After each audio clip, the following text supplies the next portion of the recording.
السلام علیکم ورحمت الله وبرکاتہ.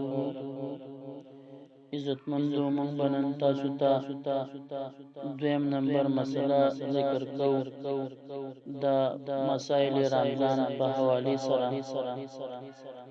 مسله دا ده چې زنانا په رمضان المبارک کې سرحي لګول شي او کو نشي لګولې او لګول جایز دي او کو ندي او په دې سره روزه خرابېږي یا نه خرابېږي.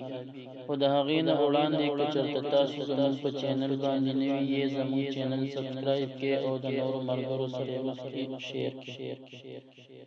په رمضان المبارک کې زنانا سرخي لګولی شي. سرخي لګول جایز دي خو البته دومره خیال ساتل پکار دي چې د دې د سرخي د خولې طرف ته لاړه نشي.